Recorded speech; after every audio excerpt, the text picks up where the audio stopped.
a virus with a death rate higher than COVID spread on a cruise ship in the Atlantic. So the question now everyone is asking is, should we be worried? Well, here's what happened. The MV Hondius, a Dutch expedition ship that left Argentina weeks ago, is at the center of a confirmed hantavirus outbreak that has killed 3 people and left nearly 150 passengers isolated in their cabins. Right now, the ship is about 600 nautical miles from Spain's Canary Islands, but when it gets there, it may not be able to dock. Officials in Tenerife say the ship must stay offshore, and port workers say they haven't even been told what safety measures are in place. But here's where it gets even more complicated. Before hantavirus was even suspected, nearly 30 passengers from at least 12 countries, including 6 Americans, left the ship at an early port stop with no contact tracing. Global health officials are now scrambling to find them all. Those Americans are scattered across Arizona, Virginia, Georgia, Texas, and California. That's what we know so far. So no Americans are reporting symptoms currently, but the CDC is working with the WHO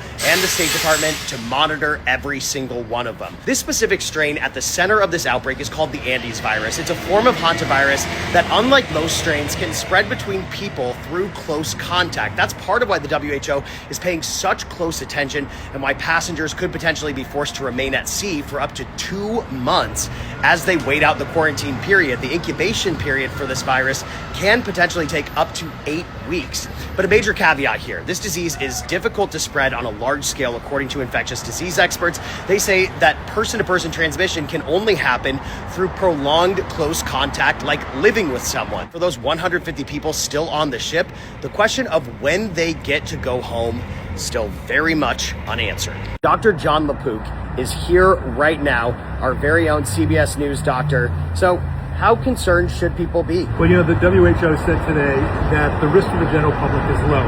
Now, I know that's triggering for some people, right? Because they're thinking, oh my gosh, is this COVID? Is this, do we have to worry about a pandemic? This is totally different than COVID. And the reason is that the virus that causes it is something that we've known for 30 years. The virus that caused COVID was a brand new virus, SARS-CoV-2. We didn't know anything about it. Now, you have to be humble here, because you always have to put an asterisk and say, things could change. We're at the beginning of this. There are relatively few number of people who were exposed. What's going to happen in the next incubation period, which could be about 6 weeks? Are people going to pop up with evidence of being infected?